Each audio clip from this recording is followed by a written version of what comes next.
Hello, good afternoon.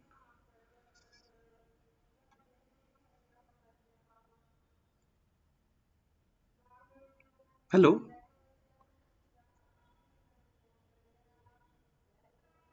hello,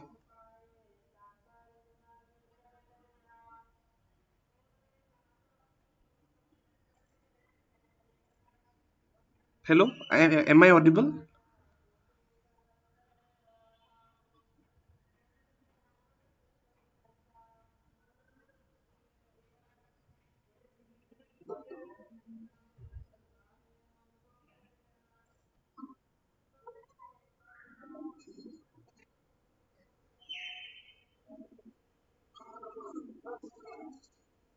Hello,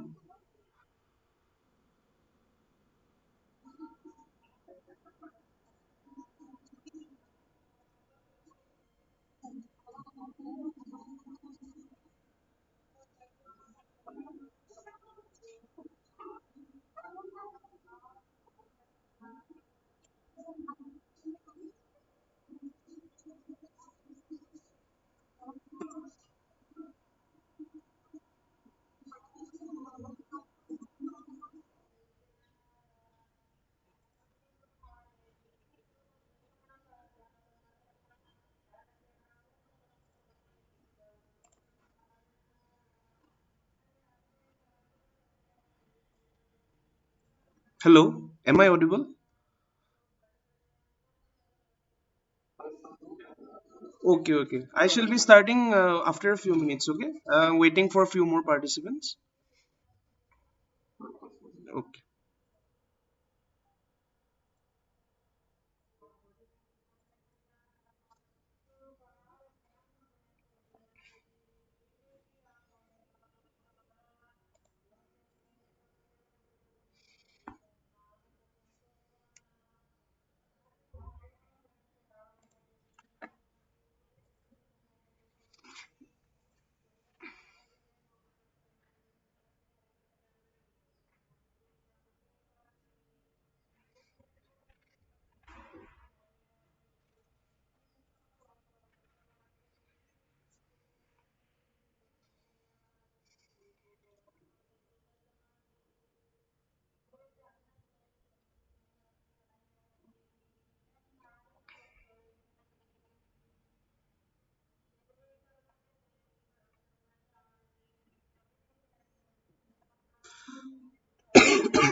Hello, am I audible?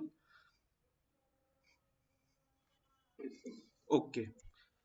So, yes, okay. Thank you. So, we shall start our session. So, good evening, everyone. My name is Saurav Kumar Saikia.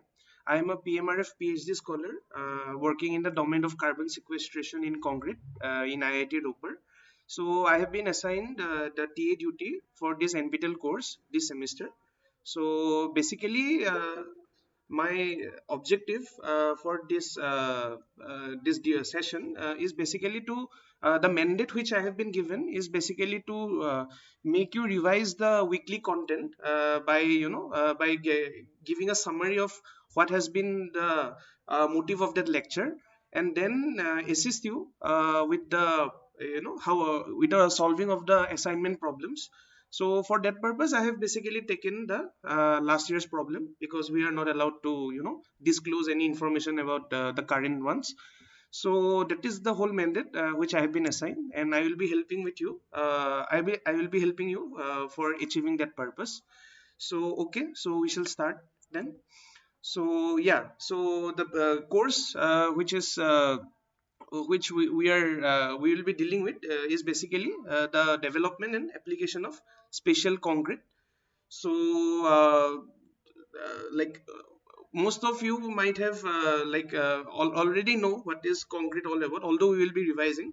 But here, like, we'll be going into an advanced level, the PG level of the concrete technology subject, where we will be learning various types of new concretes which can be developed, and how they are different from the conventional ones, and how that can impact in construction, and what is its application in the construction domain. Okay, so let's start then.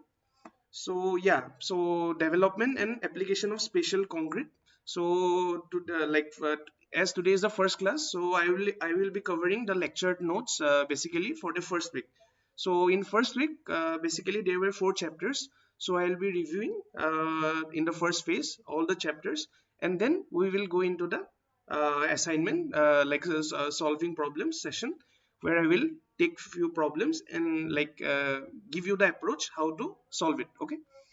So okay, so the first chapter, which is present in this course, is basically review of normal concretes, where we will go through some basic points. Okay, so mainly we will be concerned about what are the issues related with the constituents, proportioning, properties, methods, environment, etc. And it is important because everything is interrelated. That's why the term called intertwined. Okay, so that's the reason why it is everything is important. So that all those constitutes all this together constitutes a very complex framework. So due to this reason, it is very special. The concrete is special, so that's why it is a special concrete. So yeah, so we will try to maintain a reasonable emphasis on the practice of concrete engineering, and also try to study the fundamentals behind all those characteristics. Okay, and special emphasis will be given on testing methods and quality related issues, because it is a application based subject. Okay, concrete is mostly we are concerned about the application, how it can be applied for construction in various environment and various temperature conditions. Okay, environmental temperature, humidity, and all sorts of rough terrains and everything. Okay, so how can it be beneficial, we are going to touch upon that. Okay, so yeah, so what is concrete? It is basically a composite. Okay, it is a composite. If we say what is a normal concrete, it is a composite of water, cement, fine aggregate, that is sand, and coarse aggregate, that is gravel. Okay, so basically the specific gravity, that is the specific weight of that material by the specific weight of water. Okay, so that is a standard value has been assigned for all of them. So cement, it is basically around 3.1415. So that is like it is 3.15 times more heavier as compared to water per unit volume. So basically sand, it's around 2.65, gravel is around 2.67. So these are standard values, but they can range from say 2.5 to 2.75 for the sand and gravel case. And for cement, like what I have seen is it is ranges between 2.9 to 3.15. Okay, so this is the standard one. So so yeah, so these materials, they have varied properties and sizes. So the sizes, if you see, it ranges from micron to several centimeters. So micron is for the case of cement. That's why if some lumps or something is formed in cement bags, we try to sieve it using 90 micron sieve. Okay, and if you take the example of coarse aggregate, so if you see, we will see if we if you like, if you have seen, we take 20 down aggregates or 40 down, so that is basically 2 centimeter, 4 centimeter. Okay, so that it ranges from micron to several centimeters in size.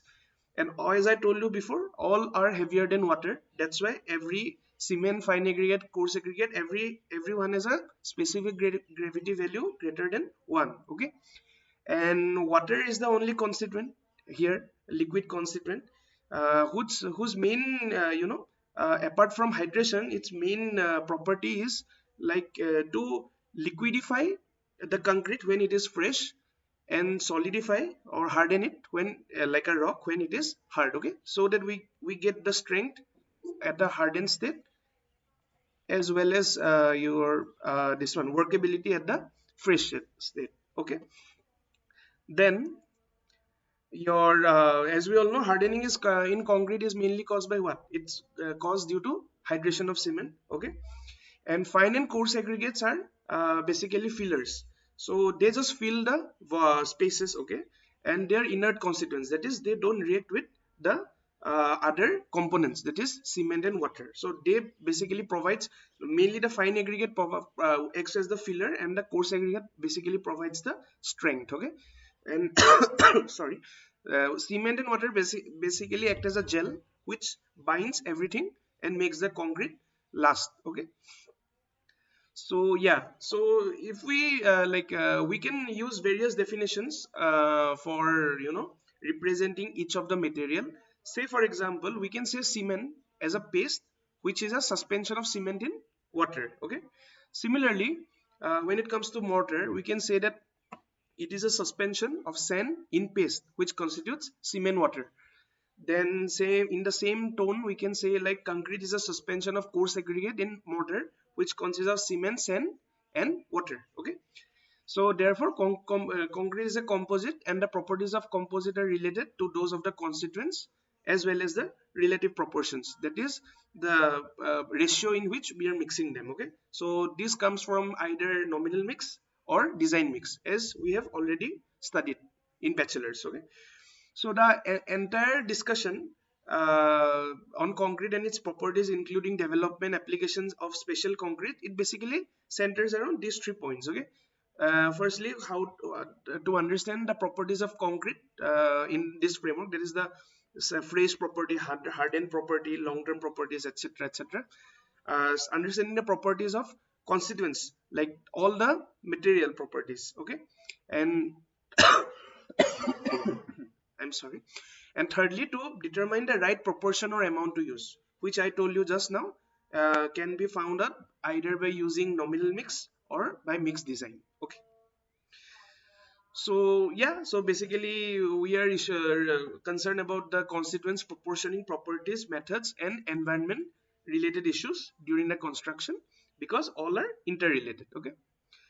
So basically, if we want to quantify further, we can separate all the parameters into four basic ones: the materials, properties, methods, and environment. Okay.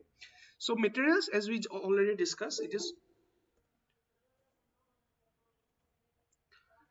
so for materials, these are the four properties basically. If we want to further quantify, so it is material, property, method, and environment. In materials, we have already discussed. There are four constituents in normal concrete. That is water, cement, Fa, Ca. Okay, sand, aggregate. So basically, properties. If we see, properties are they have. We can say like these are the broad ones. Out of that also, we are basically concerned about fresh and hardened state. So fresh property is the workability basically, and hardened state property is basically the strength. Strength is specifically the compressive strength. We all know like concrete is good in compression and weak in tension.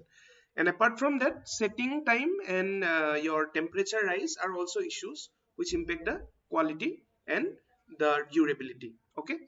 And for the methods of pouring, these four are basically like the important ones: the pumping, shotcrete, roller compaction, surface vibration, and few more are also there, but these are the ones.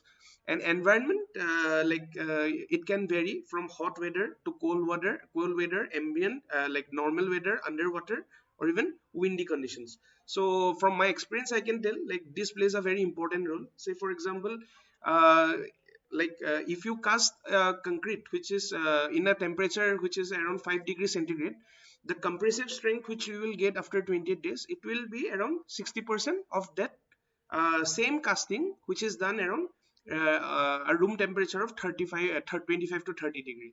So this reduction in strength is basically due to the lack of hydration owing to the temperature susceptibility.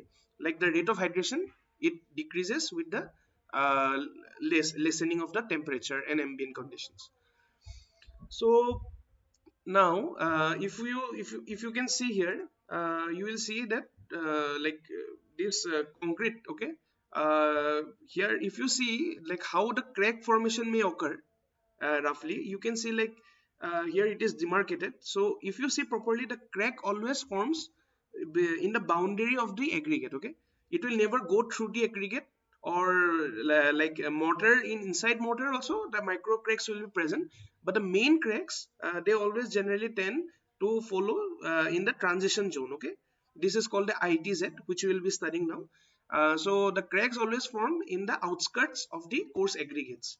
Okay, so this is the demarcation of that. Okay, so this is basically the first chapter, which I roughly which we roughly have gone through and reviewed that. So now let us go into a little bit more detail. So let us see what is inside concrete then. So as I told you before, it is a suspension. Cement is a suspension of paste is a suspension of cement in water. Mortar is a suspension of Fa in paste. Concrete is suspension of Ca in mortar, and all this are the like combined together to form the composite called concrete. Okay, so cement and water, they are the only reactive components, and the other, that is Fa and Ca, are inert and they are used as filler materials. Okay, so now if like for schematically representing the concrete, we can denote the coarse aggregates into some types of red color irregular boxes, as you can see here. So it is denoting the concrete schematically. This is important so that we can talk about it in little bit more depth. Okay, so that's why this schematic representation is important. But if you see, the size of the coarse aggregate is varying, so the boxes have very random and irregular sizes which will not standardize and make it uniform. So for that purpose, we convert, even for for further proper representation, what we have done is we have taken the whole concrete, actual concrete, and converted into a rectangular box where we have drawn some small black circles, and others we have colored by a silvery white color. Okay, So this silver white color which is filling the entire box is called the mortar, which basically is the cement and fine aggregate along with water. Okay, and the black boxes circular, they are basically representative of coarse aggregate. So this is a much better representation, okay, because it is uniform and standardized. Okay,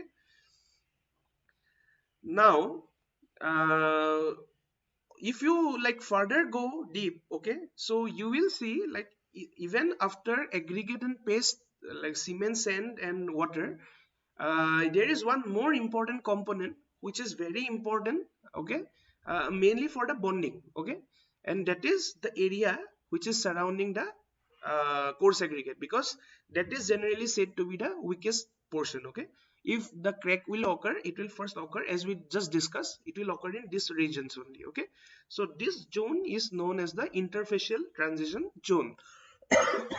Sorry, and or we can basically say it to be ITZ. Okay, so this ITZ section, it basically consists of cement. Okay, like mortar is made of cement and sand, but in this region you will basically find only cement. Okay, it is around it has a, you know, it has a space of around 65 microns. Okay, the size, although it can vary. And here if you see like it is important from the point of durability. Okay, so more is the like more is the hydration in this region, better is the bonding strength as well as durability. And even like after schematically representing this into concrete, for even further going into RCC, what we represent RCC, what we do is we take the whole box colored with silky color to be the concrete, and the black dot as the steel. Okay, so that is for basically the case of RCC. Okay, here if we say the reinforced concrete, we know it consists of steel, this black dot which is embedded in concrete, and that is the further schematic representation. Okay, but for the for this discussion we will not go into steel, so basically we will be confined to only concrete, no reinforcement. So that's why if we go into concrete, only concrete, so you will see these are the aggregates which were irregular in shape, as we just discussed, and this is the silver color is denoting the paste of cement and water. And inside this if we further zoom, we will see that CSH, okay, that is the hydrated paste. Okay, it's calcium silicate hydrate. So there if we further zoom that, okay, micro level if we go, then we will see that this in this microstructure there are some thin lines. Okay, these lines are nothing but pores. Okay, so these are the micro pores, okay, or micro cracks which are present inside. Okay, and if you see this you know, this aggregate, so you will see that after the reddish dark red color, there is a small light color red, okay, which is shown. This is basically the ITZ as we discussed. Okay, so transition zone is between the paste and coarse aggregate, which we just discussed, and CHH gel with pores and hydration products is shown here. Okay, basically mainly there here. So now that's why, as we like we found like ITZ is also an important criteria, so we have to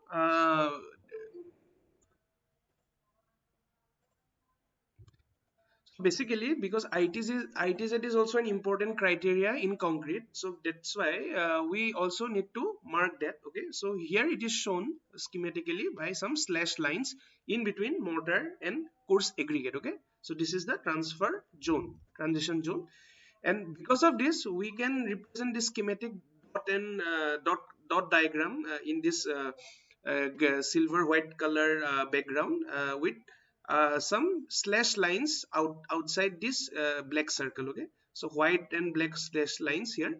So this is basically the ITZ. So this is basically the best you know, depiction of the concrete schematically representation. Okay, so best representation we can say. Now if you now go into how these aggregates are present inside the concrete, like we just studied that concrete is a suspension of coarse aggregate in the this one mortar. Okay, but how is the suspension present? Okay, is it present serially, is it present like horizontally, is it present vertically, is it present some random way. So we need to find out that. So okay, so that's why if we like we resolve the force components in mechanics, right? So here also if we try to resolve, we can see like it is a combination of both. Like we can resolve it into phases in series. Okay, series means the loading direction, okay, is parallel to the constituents. Okay, so that's why the loading will be in parallel to mortar, coarse aggregate and the ITZ. Okay, if the phases are in parallel, then what happens, the loading is it is perpendicular to the presence of mortar, coarse aggregate or the ITZ. Okay, so that is the basic difference in the series and parallel phases. Okay, so this like you can resolve into these two phases, but as we discussed, the actual behavior of concrete is always somewhere between series and parallel mechanisms or models. So now if you go into deeper, like you can see what like the series and parallel phase. Okay, what that means is that if the series phases are in series, that means, as I told you, the mortar, core segregate, ITZ, they are all parallel to the stress. Okay, the load. So that means what, the stress which is acting by the mortar is the same as that stress which is acting by the ITZ, is again the same, is again the same which is acted by the coarse aggregate. That means the stress taken by all the constituents are the same. Okay, so that's why this is series. Okay, though the stress is same, but in the case of parallel, okay, the stress is different because it is shared among all. Okay, what is same is the strain. Okay, so the strain is same in this case because the displacement will be equal, but because every constituent has different elastic modulus, so therefore, as we know, stress is equal to strain into elastic modulus, so therefore stress by elastic modulus will be different. Okay, so that's why the because elastic modulus will be different, the stress will be different in this case. So if we see like this interface is not that critical. Okay, because the same stress is acting here, there is no problem of any bifurcation. But in this case, if you see, the interface is very critical because this ITZ will have like if you logically think, it will have the least elastic modulus. Okay, so because it will have the least elastic modulus, so that's why the bond between the mortar and core aggregate, the ITZ, is important, so that the strain compatibility is ensured. Okay, if this is weak, there is a good chance of it breaking down. That's why the bond strength is very important basically in the parallel model, and because it is a combination, so that's why it is very much important to whatever concrete we talk about. Okay, now like those are the things only. Here it has been said, like if it is in series, so both mortar and coarse aggregate carry the same load P, as we discussed, therefore stresses in mortar and coarse aggregate are the same. However, strains in mortar and coarse aggregate are different, depend upon the modulus of elasticity, and in this case the strain levels are the same in coarse and mortar, coarse aggregate and mortar, but sorry, but the load is different because of the same reason, that is the elastic modulus variation. So therefore the phases have different stresses in different constituents. Okay, phase constituents. So now let's again come to that point of ITZ. Okay, so ITZ and crack propagation. Okay, so like ITZ and crack, okay, these are these are existing.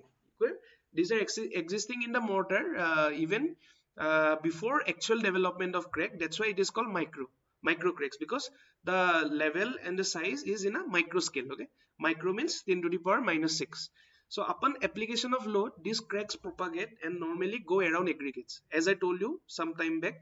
So this is the weakest region, so that's why these cracks propagate and normally go around aggregates. That's why the ITZ comes into picture, and it is very much important. This type of crack formation and propagation has implications on the stress strain behavior of concrete, as we already discussed. Okay, now if we talk about permeability, okay, that is the ability of concrete to allow water to pass through. So we will find that the permeability of aggregates, okay, that is the Ca, coarse aggregate, is the least, okay, which is followed by the mortar, okay. Like the mortar is having a higher value as compared to coarse aggregate, but the maximum value of permeability is lying in the ITZ, okay. So that has the maximum chance of passing the water, okay. So that's why it is the most permeable, and that's the reason why this is the weakest point and the most strategic point, okay. So the if the corrosion, or if anything happens now, it mainly happens from here only, because the ITZ is the weakest link, okay. So now basically what is concrete? Concrete is a if we say it can if we want to say, we can say it to be a three-phase system consisting of coarse aggregate, mortar, and the interface, okay, broadly. So you know this interface, it basically has the highest water cement ratio, okay. That is because the as we all studied, the reaction mainly uh, occurs with cement, okay, because sand and coarse aggregate are inert material. Now in the mortar, in this region there is sand plus cement, okay. So here the water will be there, but in the case of coarse aggregate there will be no water present because no reaction is occurring, okay. So all this water come into the ITZ, okay, so they get settled here. So this region has the highest water cement ratio, and that's why and also here the cement quantity is higher, okay, as compared to the mortar. That's why here the hydration takes place a lot, okay. So here basically ITZ consists of the hydrated cement paste, the attringits, and the silica, obviously, because cement majorly consists calcium and silica. So so ITZ is basically having high water cement ratio, nominal thickness around the aggregates, and it not be uniform around aggregates, okay. So basically it is around 60 micron in size, but it can be varying, okay. So how does this interface affect the concrete properties? So it basically affects in these four parameters: strength, crack propagation, stress strain curve, as well as permeability, okay. So that is all about the second chapter, which we just reviewed. So now let us come to the third chapter, where we will go to further understand the basic properties of concrete, basically in the fresh state, okay. So basically we will be dealing with workability and some other basic property, fresh state properties, okay. So in concrete functionally, we study these four criteria, okay. The fresh and hardened state, which are the most important, along with the durability. And fourthly, the temperature also is important for places where either the temperature is high, or for some mega structure construction, like such as dams or high rise buildings, okay. So because you need to pour in a lot of concrete, as we all know, the hydration of cement is basically an exothermic process, okay. So that's why a lot of heat is released. So to account for that, no, we need to check the temperature rise during setting and every time, like after hydration occurs, okay. So let us go through then. Basically, if we go into concrete, like the required properties in the fresh and hardened state, these are the properties, okay. And durability and other requirements, they depend on the structure and the environment, okay. So basically it changes with the environment, temperature, and other conditions, but the properties of fresh and hardened state, they are important for every condition. So basically for that we have certain codes and specification. In India, the main specification is IS 456, as you all know. So in fresh concrete, as we discussed, workability is the main parameter, but apart from that also air content, temperature, these are temperature rise, bleeding, setting time, these are also important parameters, but the most important is the workability, that is the ability to work with the concrete, okay, consistency. In terms of hardened concrete, basically what is important is the strength, that is the compressive strength, because we all know concrete is good in compression, okay. Apart from that, some other properties are important, although not that as compressive, but they have importance in further study. Those are the tensile, flexure strength, strain curve, modulus elasticity, shrinkage, creep, etc., etc. So basically, what are the properties of fresh concrete? It is workability, air content, temperature, setting time, and bleeding. Okay, so we will briefly go through all of them. So workability is basically the ability of the concrete to work with, or we can also say it to be consistency. Basically, what is the time till it becomes stiff? Okay, so the time it is workable before it becomes stiff. Okay, so basically, the most important test which is associated with workability is the slump test. Okay, so in case of normal concrete, the slump test, and also in some places the compaction factor test. So these two tests are the most important test. Okay, so compaction factor is basically the amount that can be compressed, that has been compressed by the actual amount that can be compressed. Okay, so more is the compaction factor is good, the workability is higher. Okay, otherwise it will be stiffer. So that is in the case of normal concrete. But if the concrete is stiff, okay, so in that case we cannot use compaction factor because there will be no compaction, and also similarly there will be no slump, so these two becomes void. Okay, so in stiff, sorry, in sorry, in stiff concrete case, what we use is called the VB time test. Okay, so here basically roughly if I say VB time test, it is the time required for concrete to change its shape. Okay, say from a cylinder to a cone, or a cone to a cylinder, or some others, like one size to one shape to another shape. So basically what is the time taken for that? That is called the VB time. And if the concrete otherwise if the concrete becomes too much, too much flowy, it has too much flowability character. Okay, so it is flowing too much, so then again the compaction factor and slump is of no use, because the slump test will show maximum slump. Okay, so we will not be able to characterize and differentiate the two types of concrete which is having maximum slump. Okay, so in that case we use the slump flow test. Okay, we will be seeing what is this basically.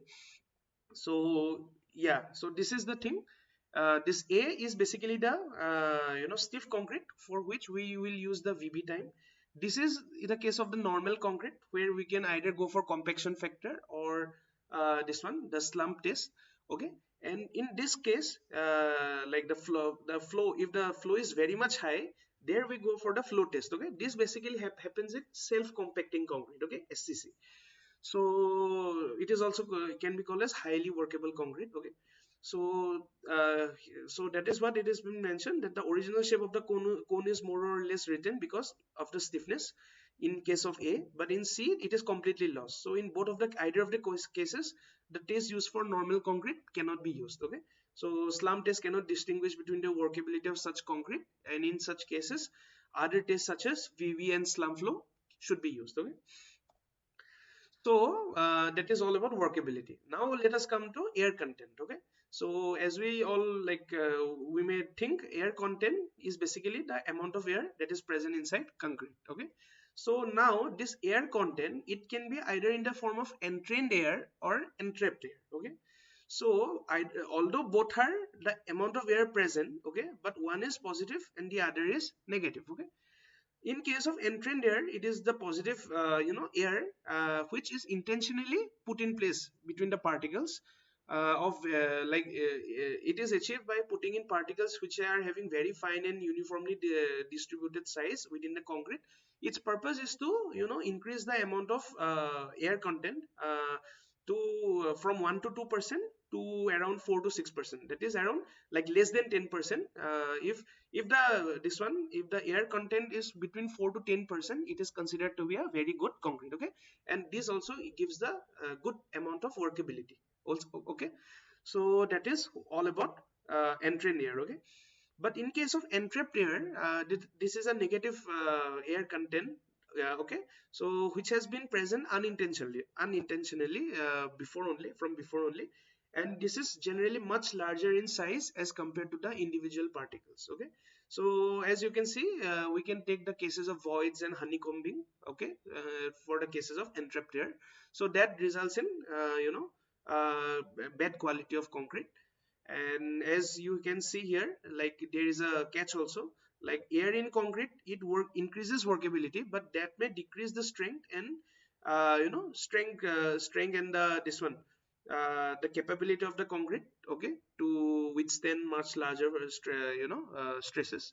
But it improves simultaneously the resistance to cyclic freezing and thawing, as well as against increases the resistance against scaling of the concrete against dicing salts, which results in peeling off or spalling. Okay, so these are the characteristics of air content.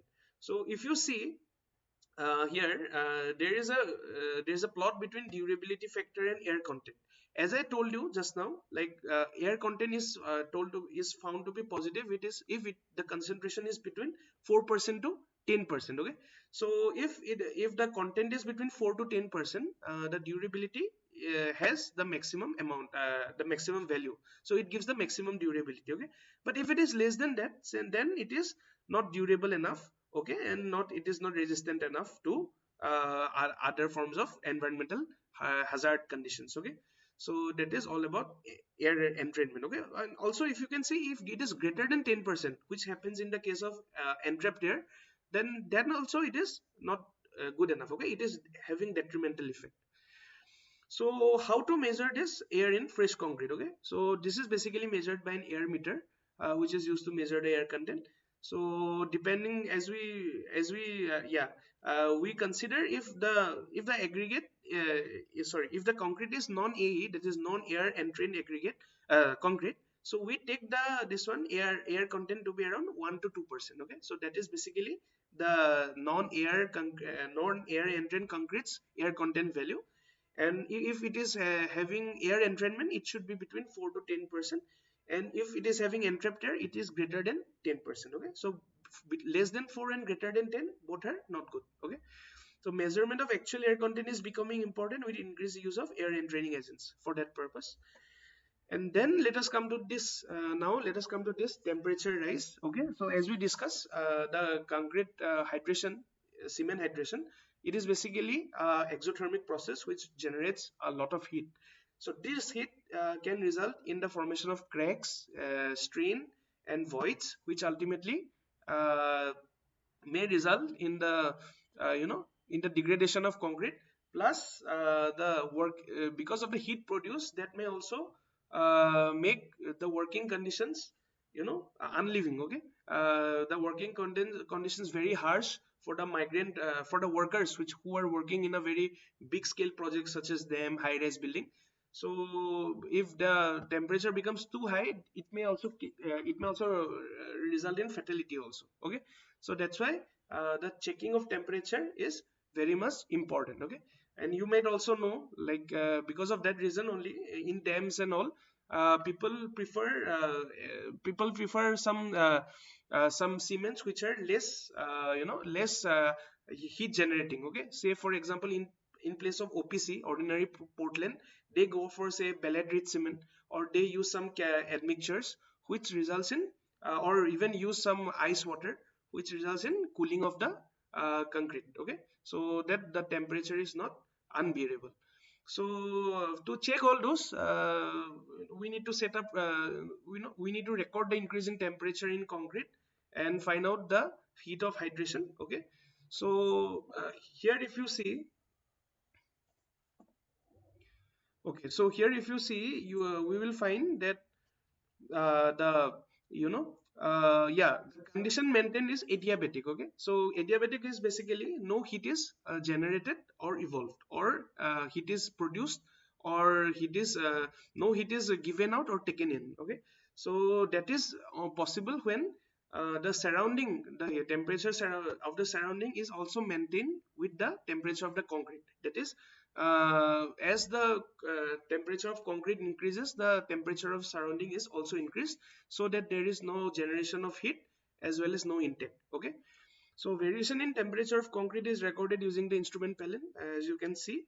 And the heat of hydration is a characteristic, okay, of the concrete and the cement, and it varies with the proportion of the cement used, definitely.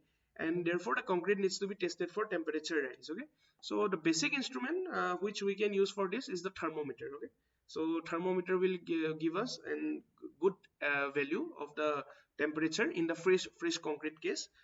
And at times, like as I told you before, people use cooling constituent materials such as chilled water and other types of binders, such as I told you belite rich cement, which are less energy intensive, so they produce less energy, less heat is generated. They produce less heat during the hydration process.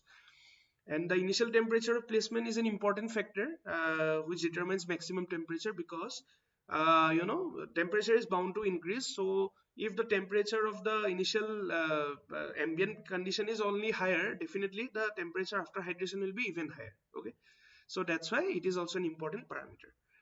So recording for the recording of the fresh properties of fresh concrete, as you can see, the here is this one a picture where they have found the slump and the air measured at the time of placing, and it gives the date, time, slump, air content, and fresh concrete temperature. These parameters are very much crucial to be kept as a part of sorry, as a part of quality control during construction. So it is a representation of how they control the quality, okay, in terms of recording properties of fresh concrete.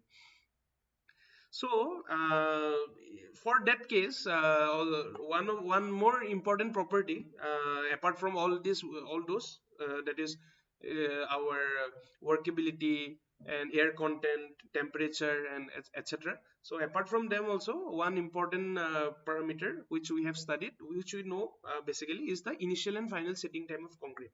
So definitely, because the hydration take place inside cement only, so concrete here means basically of cement. Okay, and cement basically, if you I have given the links. So basically for finding the initial and final setting time of concrete, basically cement, the code which we follow is BIS 40315/1988, and there they basically use an apparatus which is called the Vicat apparatus. The specification of that apparatus is also given in another code, which is BIS 5513/1996. Okay, sorry.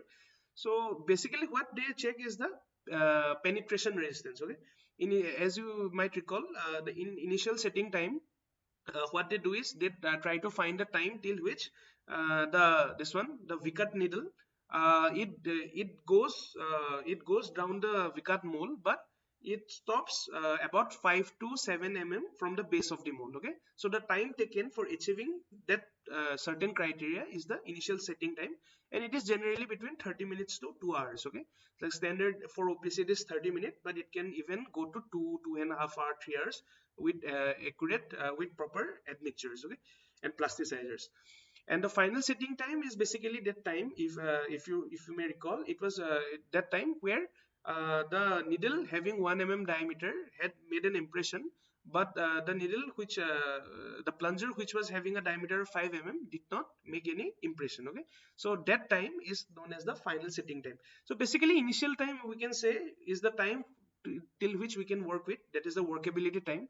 And final setting time, after initial the stiffness occurs, and final setting time is basically the setting time where after which a good amount of hardness, hardening of the concrete starts. Okay, so initial state of, like, initial measurement of hardening is the, we can say, roughly to be the final setting time. Okay, and it is around 10 hours, basically 600 yeah, 10 hours. Basically it is around 600 minutes, which can be like reduced or further increased with adequate super plasticizers and admixtures. Okay, so that is all about and ultimately the motive of this is to find out the penetration resistance. Okay, like that is the objective behind initial and final setting time in concrete. Okay, so this setting time is affected by the presence, as I told you, chemical and mineral admixtures, plasticizers, and level of penetration resistance for initial final setting time are essentially arbitrary through standard. This is basically the standard. It is the 5 to 7 mm from down for initial, and 1 mm needle impression, but no 5 mm needle impression for final. Okay, so if you plot the penetration resistance with time, you will see that the resistance gets increased with the increase in time. Logically, it's self-explanatory, very trivial, and you can see like this is the setting time. Its assessment is very much important, also from the point of coal joints, formwork design, and concreting rates. Okay, in construction. So one more parameter, I think it is the final parameter which is important. One of the like last parameters, it is the bleeding. Okay, concrete bleeding. So basically, what is bleeding? It is the coming out of water. Okay, coming out of separation of water due to the act of gravity. Because as we know, the specific gravity of all those hair, like the weight of all those are heavier than water. So if the water cement ratio of the concrete is higher, the cement, mortar, coarse aggregate all come down, and the water it goes up. Okay, so this leads to a separation, as we call segregation. So it is a form of segregation where the movement of water present in concrete, it goes upwards after placement.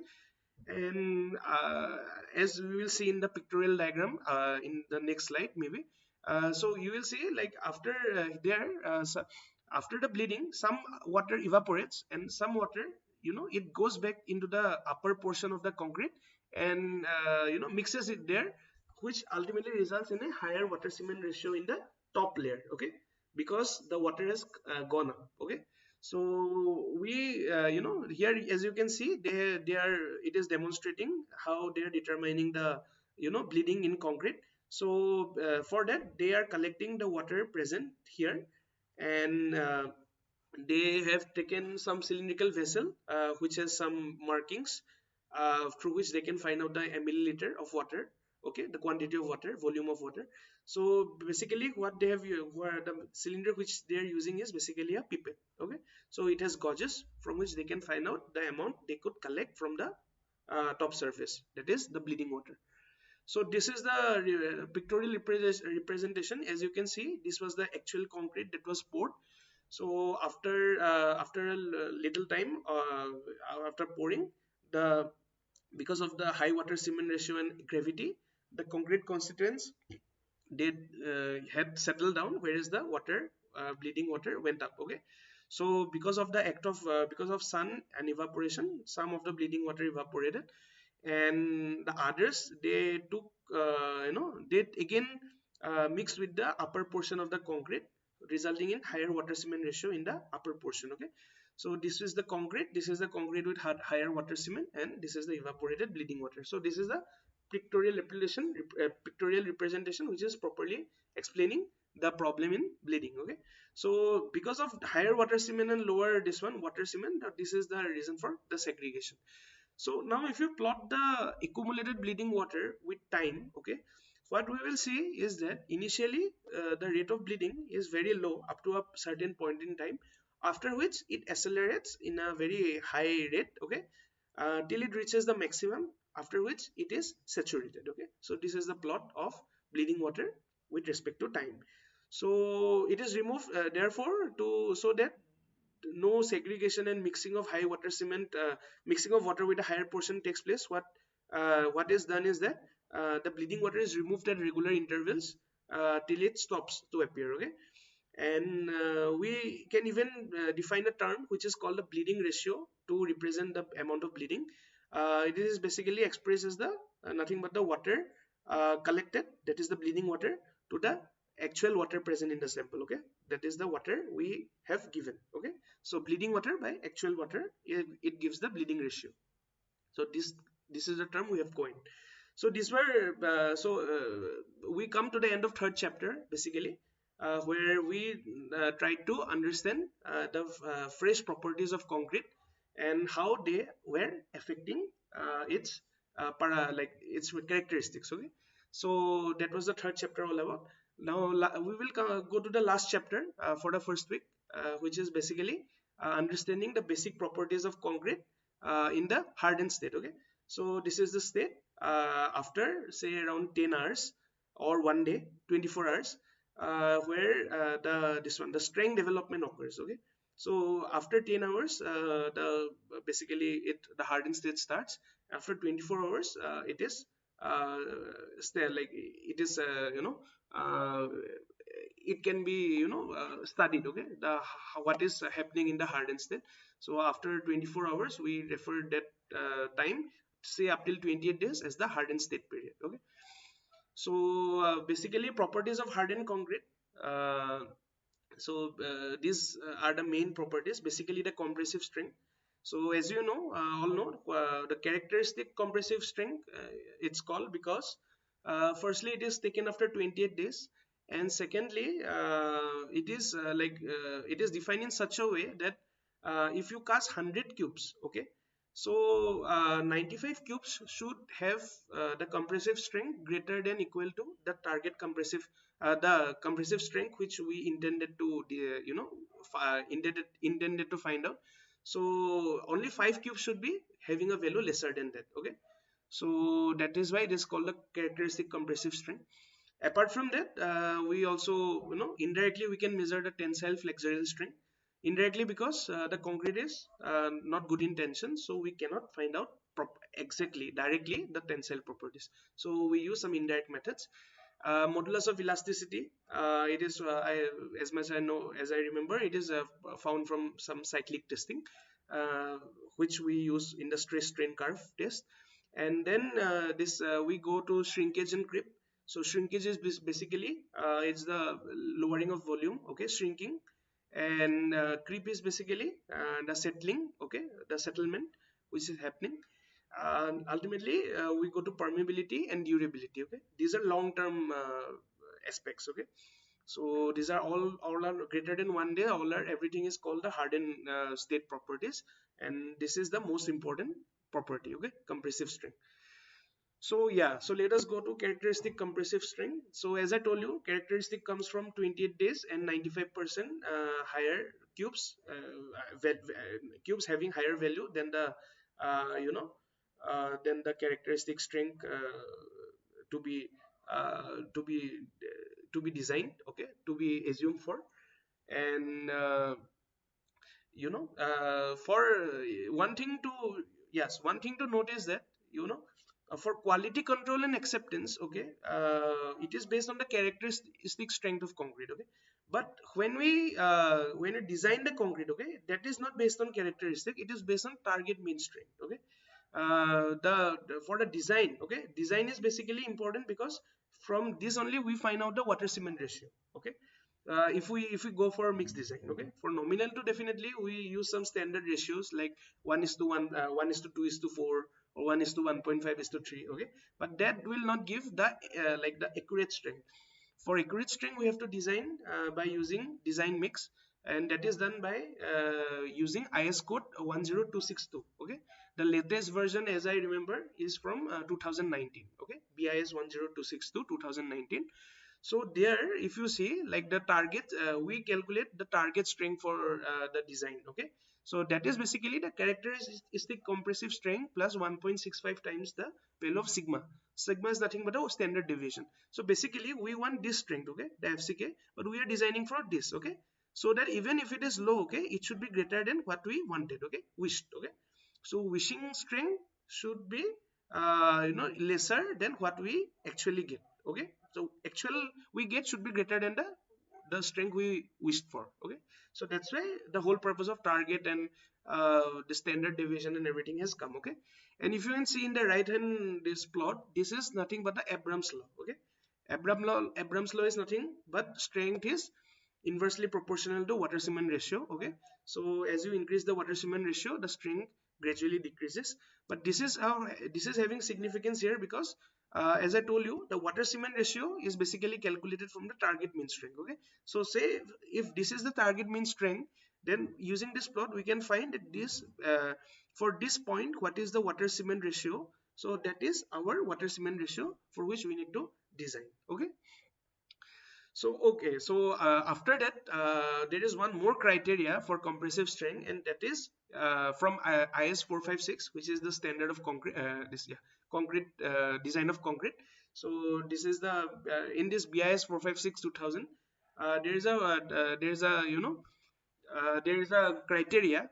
Then that criteria is that if we take the average of all the cubes, okay, that average should not be varying with the all the values like the limit of variation should be within plus minus 15%. Okay, so say for example, if 19, 18 and 26 megapascal are the actual strengths of the three cubes which we have got from after designing an M20 concrete. Okay, so if we take the average, it comes as 21 megapascal. Okay, so this 21, if we compare with each and every term, okay, so if we compare with 19 and 18, I think it will be coming within 15%. Okay, but if we compare with 26, okay, it comes around 23% variation. So because 23 is greater than 15%, so therefore we cannot accept these values. Okay, similar is the case with here. If you see, the strength values are 16, 24 and 23. So if you see here, the average value is again coming to be 21. Okay, but if you see the farthest value from 21, it is 16. Okay, five number difference. So if you again check like what is the variation, okay, it is again coming around 23%, which is greater than 15%. So again we have to reject this to strength, okay, of the cubes. Okay, so we cannot say 21 as the strength, okay, according to IS 456, okay, as the average strength, actual strength. So that is the case. And also if we have say for example, we have mix design for M20 concrete mix, okay, and we got a value of 19 megapascal. Okay, so the question is, can we accept it or reject it? The answer will be we have to reject it. Why? Because this is the characteristic compressive strength. Okay, so if you see in the previous slide, we design in mix design, we design for target mean compressive strength. Okay, so if target mean compressive strength, if we design and if you are getting a value lesser than that, then that is okay because it is greater than characteristic.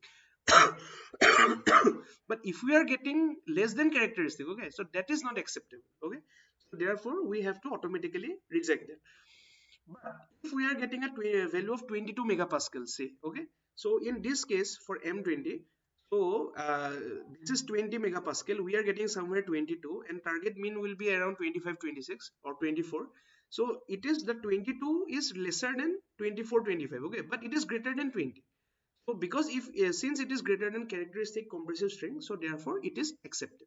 So it is automatically acceptable. That means if we do mixed design, it has to be greater than the compressive characteristic compressive strength. Okay, but it can be lesser than target, no issue. Okay. So after that, if we want, if we like to see, there are some further criteria. Okay, further criteria to see and find out if they are obeying for us to validate our results and say that it is correct.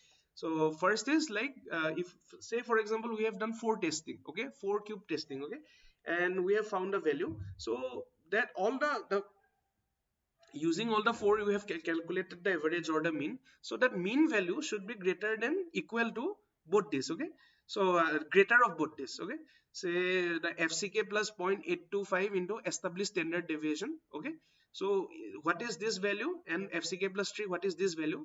Maximum of that, if we take, the mean should be greater than equal to that value. Okay, so then only it is accepted. And if the test is individual, okay, sorry, if first is the mean criteria, this mean should be greater than the maximum of both these, and all the individual values that should be greater than equal to FCK minus 3. Okay, both of the case should be satisfied for us to accept the values got from the experiment of concrete compressive strength testing. Okay, so that is what it has been said here. This is the amendment 4 to IS 456, which was done in May 2013. Okay, so if you see, in the absence of established value of standard deviation, the value is given. Yeah, this is done when the standard deviation is established standard deviation is missing. Okay, here it is given, but if it is not given, then the values given in table 8 may be assumed. So there is a table 8 in 456. From there you have to take the value. An attempt should be made to obtain results of 30 samples as early as possible. Yeah, we need 30 samples for that to verify our results. And if the concrete casting is more than 30 meter cube, then this criteria comes up.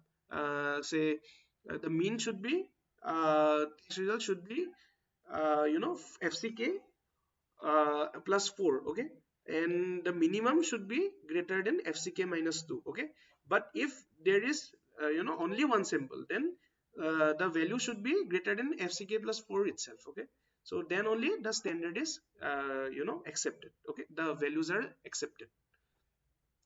So beyond that, let us go to the next parameter, which is the stress strain curve. Okay, so stress strain curve, and using that only we calculate the modulus of elasticity, as we told. So as I told you, so this is like they do some cyclic testing. Okay, so they use a compressometer, that which may be used for studying the stress strain relationship of concrete while carrying out the compression test. And basically they use a cylinder test, okay, for finding out this. So as we like we basically go with this one cube. Okay, so that's the issue, like that's why the facility is mainly, the test is mainly carried out in outside abroad. Okay, so though a manual version is shown here, digital, yeah, basically what we do is we calculate the elastic value using modulus of elastic value using the equation, empirical equation, which is 5000 root fck. Okay, so by that we can predict the, the empirical, like a rough estimate of the elastic modulus value, but that is not the accurate one. Okay, it will be near to the accurate one. So though a manual version is shown here, yeah, the automatically it records between the two rings, and the strains can be measured using appropriate strain gauges, which is fixed to the concrete surface. Okay, okay, so that is all about stress strain and elastic modulus.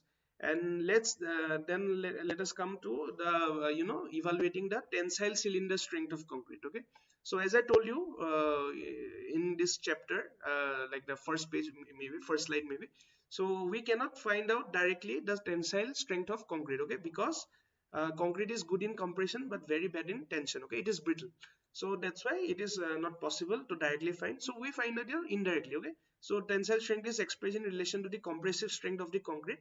So it is measured as the modulus of rupture or the split cylinder strength. Okay, it is also known as the split cylinder strength. So these are the this is basically the formula through which you calculate. So what do you do is you take the cylinder. Okay, here it is having a length of 16 inches and this is a diameter 6 inches. So what you give is you give compressive strength. Okay, so if I say we give compressive load from vertically, both upside and downside. Okay, so we give compressive load at both the extreme surfaces. So what this does is that this gives a compression here and here, which due to action reaction. Okay, it gives a tensile stress here, which is which is expressed in the form of horizontal reaction. Okay, so which results in the rupture. So they are giving the strength vertically, but the strength is propagated here horizontally. Okay, so that's why they rupture in the horizontal direction, and that basically gives the value of the tensile strength. Okay, which is around 0.7 root fck as per the IS 456. Okay, but this is the way we calculate it. And let us go to after tensile strength, let us go to shrinkage. Okay, so shrinkage, which we what we discussed initially, it is basically nothing but the reduction in the size of volume of concrete. Okay, so that is basically shrinkage, and it is basically very small. Okay, so that's why it is very difficult to measure it by our naked eye, but it is a source of a quite lot of problems. Okay, some of the problems may be like cracking. Okay, and that may also result in some segregation and all other things if this is more the intensity is more. So it is mainly related to the proportioning. Okay, so yeah, proportioning and the type and properties of cement. So here basically they have showed a way of how it can be the testing, how it is done for finding out the shrinkage, which is beyond the scope of this course.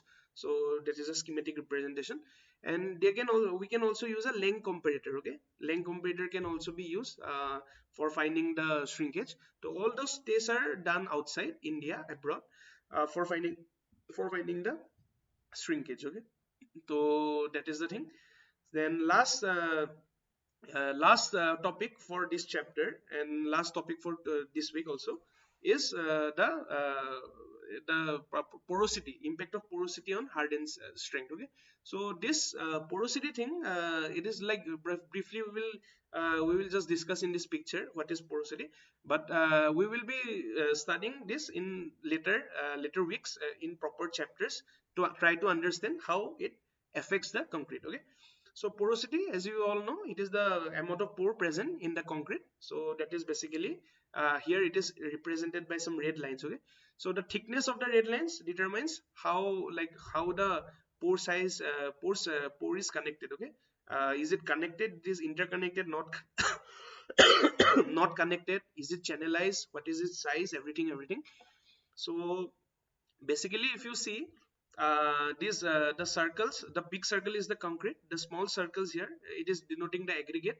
The red, as I told you, the red lines based on its size, it's depending the size of the porous voids. Okay, and if this is interconnected now, it is representing a channel. As it is trivial enough, we can say that the all these things are happening inside mortar, because it is not possible to happen inside this one. Microcracks basically don't exist in coarse aggregate. uh, they as we studied, they are present in mortar itself. So these channels are basically present in the mortar. Okay, now the question is how to measure it. Okay, so that for that we will not be studying today. We will be studying that in the coming classes, how to measure the porosity. So here, as I mentioned you, so if you now clearly see in the previous example, you could see like most of the like lines were connected. Okay, so they were interconnected. But if you see here, there are a few more lines which are blue in color, so which also represent some cracks. Okay, so these are also pores, but these are not connected. Okay, so the red ones are connected with various density, but the the blue are not connected. So the question is, which will the blue impact the porosity, will the blue impact the porosity, will the blue impact the permeability, and will the red influence the porosity, will the red influence the permeability? Okay, so the answer of all these questions we will find out in the coming chapters, because this is basically a review class. The first class was basically a review of the all the basic properties of concrete, so that we can go into the details, okay, in the coming classes. So now the question is, can because porosity is an important part, okay, which affects the durability as well as strength, okay, of concrete. So is it possible to write strength, okay, as a function of porosity? Okay, because if, as we all know, if the porosity will be higher, the strength will be reducing. Okay, if the porosity will be more, the durability will be less. Okay, permeability will be high. So we all know that. So can we write strength as a function of porosity?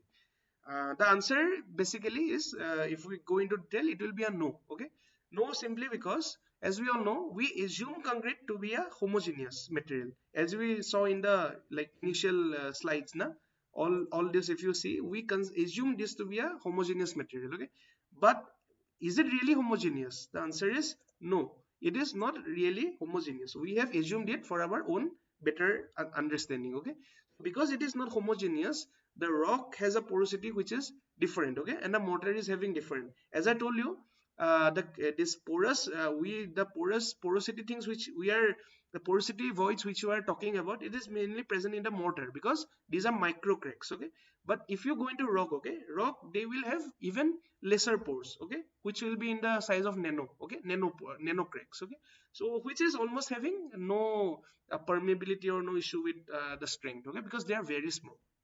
But because they are not homogeneous, okay, so therefore we cannot write strength as a function of porosity. Okay, so with this we will be concluding the revision of the first week classes of the 4 chapters. And now I will we will discuss, and I will show you how we can solve the assignment problems based on the that week's class, the particular week's class.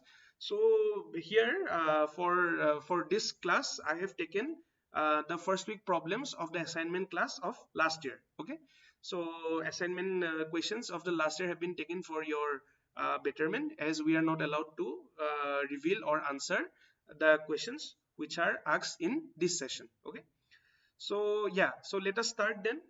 Let us solve, we will be solving around 10 problems, and then we will be able to conclude today's class. Okay, so yeah, so let us start then.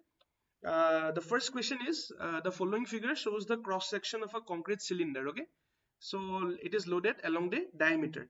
So nature of the stress at points A and B will be what? Okay, will it be compressive at both points? Will it be tensile at both points? Will it be tensile at B and compressive at A? Or will it be compressive at A and tensile, compressive at B and tensile at A? Okay, so if you see here, this is the, the screenshot of the previous slide which I have shown you. So the stress distribution in a cross section due to vertical loading. Okay, if you see this, you will see here and here. Okay, in this case the load is only given the vertically, that's why here it was compression, here it is tension. But in this case the load has been given both sides. Okay, so in both points it will be compression. Okay, because the load is only acting one side, there is no load coming from other sides, so at this point A it will be compression. But as I told you, this compression will be, due to action reaction mechanics, it will come, this load stress will propagate up to this point B, and after that it will react in horizontal direction and try to, give it a tension force in the horizontal direction, which ultimately will lead to the failure of the cylinder. Okay, so therefore here the point A will have a, therefore the point A, it will basically have a the point A will basically have a compressive force in compressive force, nature of stress, and the point B will have a tensile, because it will be, it will be, giving the it will be just passing that action reaction stress and passing it horizontally for the rupture of the cylinder. Okay, so it will be basically the third option. Okay, it will be tensile at B and compressive at A. Okay, so as you can see, it is tensile at B and compressive at A. Okay, so similarly, let us go to the second question. So three identical concrete cubes, okay, A, B and C, made with the same concrete mix, are loaded in compression to failure. Okay, so basically the three concrete cubes are identical in nature, with having the same properties and same, constituents, everything, by same amount, everything. But they here they are subjected to compression. Okay, failure. The rate of loading is different for each cube. Okay, so everything is same, only the rate of loading is different. The in case of A, the rate is the lowest, then that for B, and B it is lower than that of C. Okay, so A has the lowest, B is more than A, and C is the greatest. Okay, so A is the lowest, C is the highest, B is intermediate.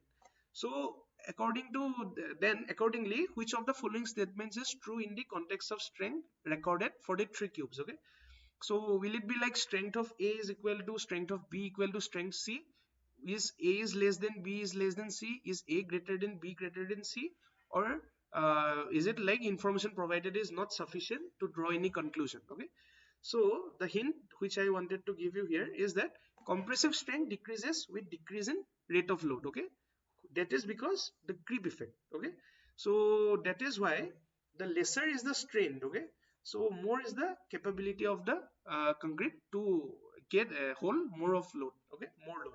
So because of that reason, the cube which is having the highest rate of loading, okay, so that will have a lowest amount of creep, so therefore it will be able to take the maximum strength. Okay, so therefore the strength of C will be highest, and because B is having a lower this one rate as compared with C, so it will be second, and because A is having the lowest rate, okay, so it will be the least. Okay, so the B option will be correct. Okay, strength of A is less than strength of B is less than strength of C, as you can see here. Okay, so this is the correct solution.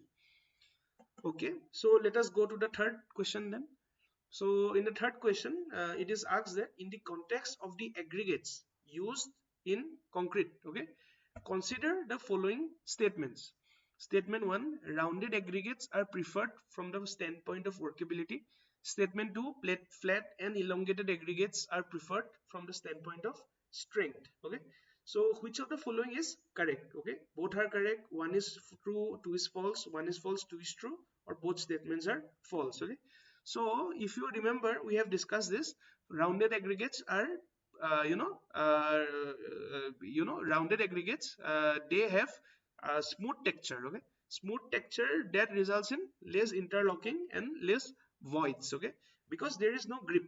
Okay, there is no grip as in the case of or no bonding as in the case of flat aggregates, angular aggregates. Okay, and yeah, if you see, angular aggregates result in good interlocking behavior as well as adequate bond strength. Okay, so because of that, if we see that this one, the statement 1, it will be true. Okay, and as you can see, statement 2, it is false. Okay, because uh, flat and elongated aggregates, they will not have a good amount of interlocking. Okay, that is happening on angular, that is present in only angular aggregates. So statement 1 will be true, statement 2 is false, so the second option will be the correct one.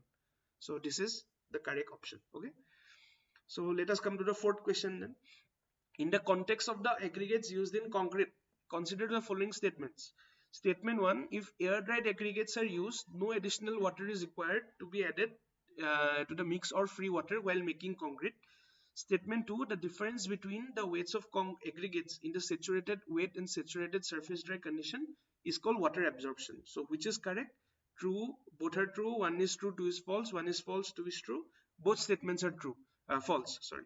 So here, if you see, in air dried, okay, so we have to add additional water. Okay, no additional water is required only in the case of SSD. Okay, saturated surface dry. In this case, the water is saturated in between, in the body of the aggregate or inside the concrete, but outside it is dry. Okay, so in that case only water is not required to be added to the mix, or free water is required, or it is available while making concrete. Okay, so that's why the statement 1 is false. Okay, and the difference between weights of aggregates in the saturated wet and saturated surface dry condition is called water absorption. So this is also wrong, because so water absorption is basically the amount of water taken by the body. Okay, aggregate body interior. So that is basically the difference between surface dry, saturated, and oven dry. Okay, so from here we can say like statement 2 is also false. So the fourth option, that is both the statements are false, will be correct.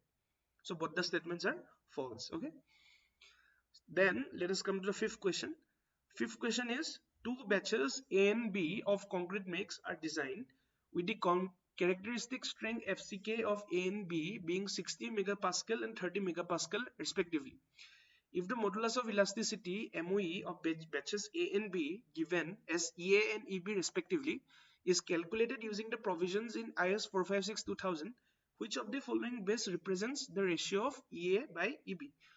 So basically, here what is it's asks is, like, we need to find the modulus of elasticity and find the ratio for A and B. Okay, like we need to find the E value, E of A by E of B. Okay, what we are given is the characteristic strength of A and B, which is 60 and 30 megapascal respectively. Now if you remember, I told you just before few minutes back, like we know in IS 456 we have been given an empirical formula which through which we can directly predict the elastic modulus value, and that is E equal to 5000 by square root FCK. So if you see here, so it will be 5000 root FCK, like 5000 square root 60 by 5000 square root 30. So 5000 will get cancelled. What will remain is square root 60 by square root 30. So square root 60 can be written as square root 2 into square root 30. So square root 2 into square root 30 by square root 30 is basically square root 30. Square root 30 gets cancelled. So what is remained is square root 2. So the first option, square root 2, will be the answer. Okay, so as you can see, the square root 2 is the correct answer. So let us come to the sixth question then. Which of the following best defines creep in concrete? Okay, increasing strength of concrete over time, okay, on account of curing. Increasing deformation of concrete over time at constant load. The initial increase and then decrease in temperature of concrete on account of heat of hydration, or the dimensional changes in concrete over time on account of shrinkage. Okay, So if you remember, I told you few minutes few just a while back that creep is nothing but the deformation or the settlement that is occurring in concrete, and that is mainly occur due to some load, okay, which is sustained, okay, sustained loading, that is repeated, okay, repetitive or relentless loading, okay. So that is basically a constant load. So the second option will be the correct, okay. Increasing deformation of concrete over time at constant load, okay.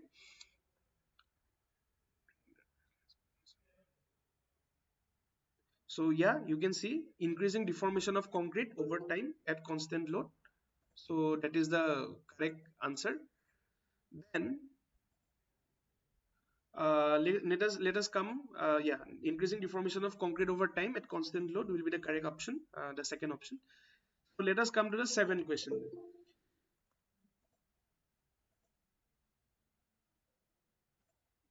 Let us come to the seventh question then. In the context of the interfacial transition zone, that is ITZ, consider the following elements, statements, sorry. Statement 1, formation of the ITZ around coarse aggregate in concrete is a manifestation of bleeding in concrete. Statement 2, paste in the ITZ is characterized by a slightly lower water cement ratio than the paste elsewhere. Okay, so out of those statements, which are correct? Okay, both statements are correct. One is true, second is false.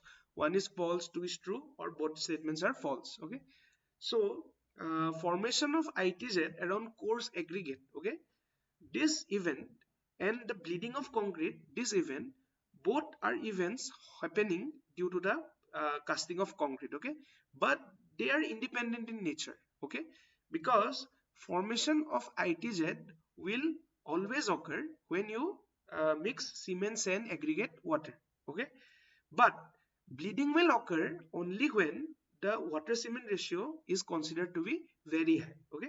So that means this will happen even if this does not happen, okay. If even if bleeding does not happen, ITZ will surely happen, okay. So because both are not happening because of each other, so they are independent, and that means it is not a manifestation, okay. So that's what it has been. I have given the hint, I have given you some information because of for that only.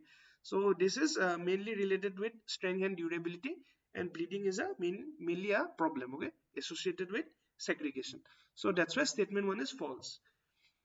Now paste in the ITZ is characterized by slightly lower water cement ratio. Yeah, this is true. This is because if you remember, we have studied that ITZ is the place which has the highest water cement ratio, okay, but the ITZ is also the place which has the highest concentration of cement, okay, only cement, no sand, okay, it is not a mortar.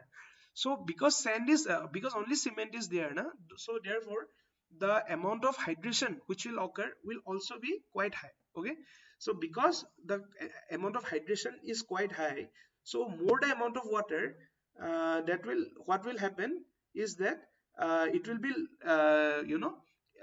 more amount of higher, because of higher concentration of cement, more hydration will take place, which will result in the improvement of durability, okay, and as well as performance of concrete, and it will reduce the porosity of the concrete and make it less susceptible, because more the hydration, more will be the products form, hydration products, CSH gel, astringent, silica, and all those. So that will result in reducing reduction of porosity. It will improve the durability as the ions, chloride ions, and all those unwanted products will not be able to permeate through, and that will result in less susceptibility to water damage, cracking, and other forms of degradation, okay. So if we go through all these facts, we can say that this is a true, okay, true statement. So statement 1 is false and statement 2 is true. So third option will be the correct one, okay. So as you can see, the third option is the correct option. So let us go to the eighth question then. So eighth question is basically in the context of measurement of workability of concrete, consider the following statements. Statement 1, VB time increases as the workability of concrete increases. Statement 2, slump flow is a useful method to measure the workability of highly workable concrete. Which of the following is correct? Okay, both are correct, both are wrong. One is true, two is false, or one is false, two is true. Okay, so VB time increases as the workability of concrete increases. Okay, so I think this yeah, this will be wrong. Okay, because VB time will decrease, okay, as the workability of concrete increases.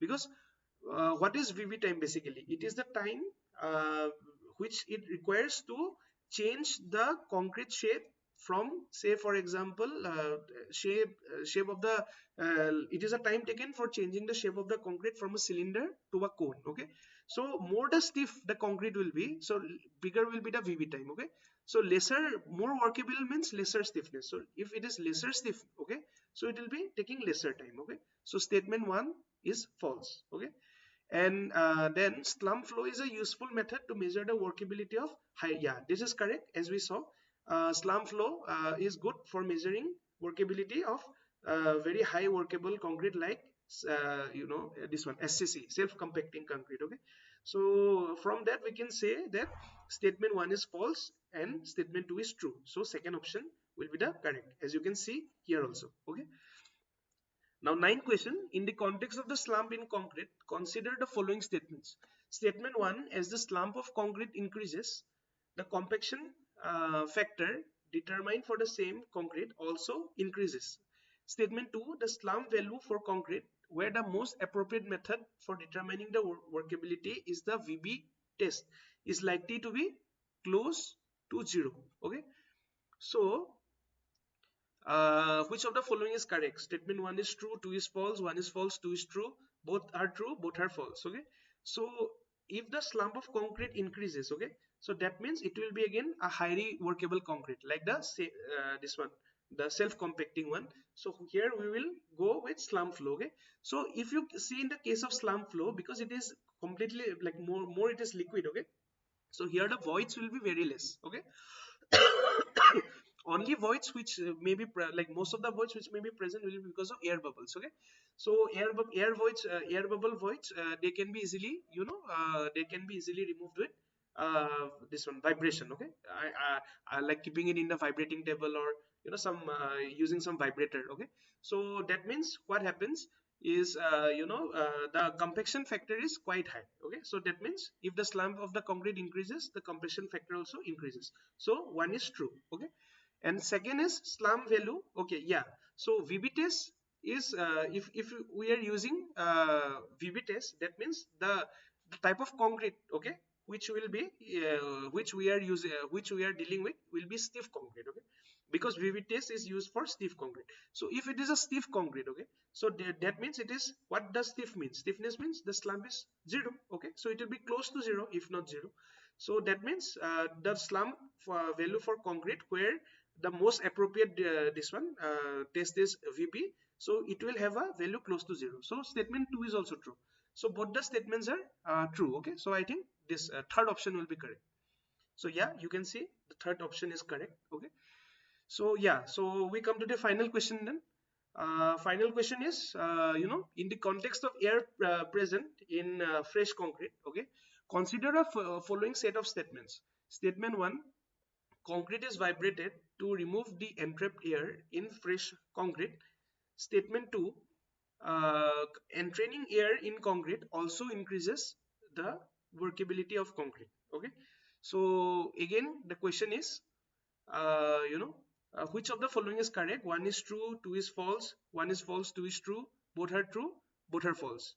Okay, so yeah, so as we discussed right back. Okay, so removing entrapped air. Okay, uh, why this air is why this air is present? Because of improper compaction, as we discussed right now only. So in fresh concrete, if we want to remove this entrapped air, the best way of doing is by keeping the concrete in a vibrating table, or using some vibrating instrument. Okay, so which vibrates from the top or from the below, like in the table. So concrete is vibrated to remove the entrapped air. Okay, so statement 1 is true. And statement 2, entraining air in concrete also increases the workability of concrete. So this is I think we have studied. Okay, so if we go into this slide, we have yeah, this slide. Yeah, if you see here, we studied that air in concrete increases workability and reduces strength. Okay, so it improves the cyclic freezing and thawing resistance.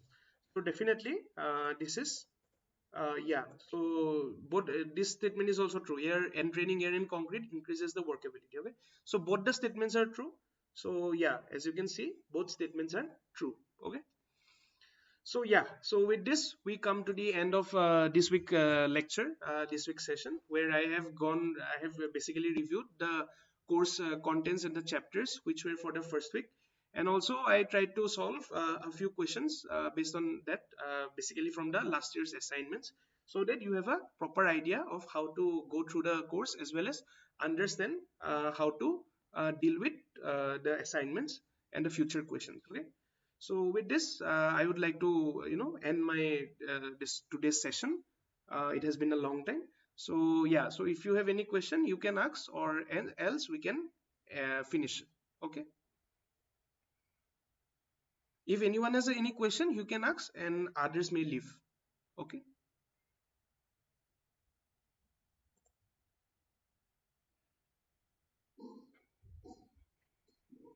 Yes. Good evening.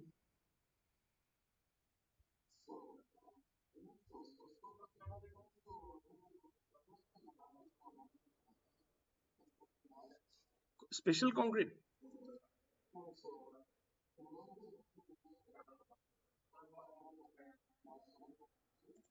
Yeah, like those type of concretes we are going in the coming in the like we'll be going through detail in the coming classes. Okay. Like all the yeah all the special like fiber reinforced, this one foam concrete, and all those types of concrete which are the latest versions of concrete. Okay, self compacting. Okay. Then yeah, shotcrete. Okay. So those are the yeah those are the types of concretes which we are going, and few more are there, so we will be going through all those roller compacted concrete, all those. So yeah, this is basically an introduction chapter. Okay, so we just went through the basics, like UG level. Okay, so that you don't have any problem when we go to the main subjects. Okay. Yeah. Yeah. PDF, yeah, PDF. If you are asking about today's one, I will share it in the this one drive. Okay, and we will yeah I will give you the lecture notes also, and also I will give you the video of today's class also. Okay. Yeah.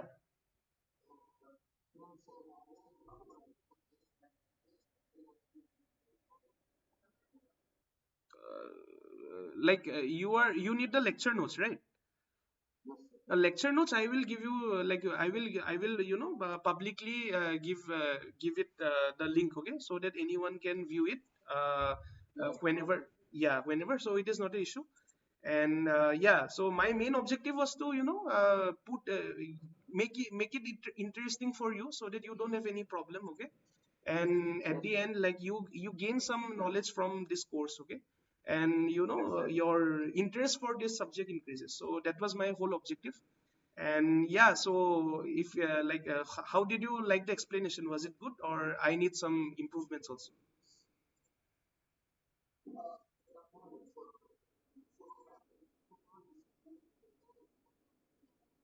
Yeah, yeah, it is basics. Correct, correct. So this is introduction.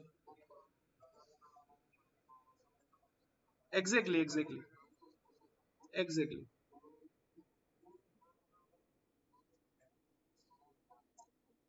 Okay, correct, correct, correct,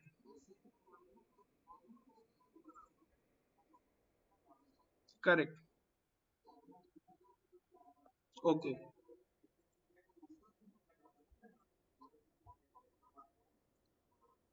Yeah, yeah, yeah. Correct,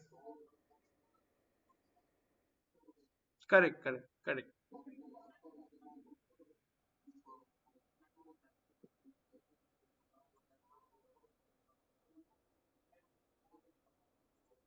correct, correct, correct, correct. No issues, no issues. So you understood everything with what I taught you. Okay. Okay. Nice, nice. Okay. Okay. Okay. Okay. Okay. Yeah. We'll be. We'll be. Yeah, yeah, we'll be coming as we, yeah, as we progress this course. It was the basically the content of the first week. Okay, so yeah, so the first week basically had these courses only. The going through the if you have seen the first four chapters, right? So that was basically, yeah, that was basically reviewing what we have learned. Okay, so that's what I was going. But that is important so that we don't have any problem. Okay, and because the people who are who have taken this course, they belong to a varied domains. Okay, so there are chances like some people don't know the basics of even civil engineering also. Okay, so I have to explain everything from the layman point of view also, right? So therefore, my objective is to make everyone understand without any compromise or any issues. Okay, without any bias. Okay, okay, okay. Welcome. Okay. So yeah, if you have any more questions, you can ask, or others please may leave.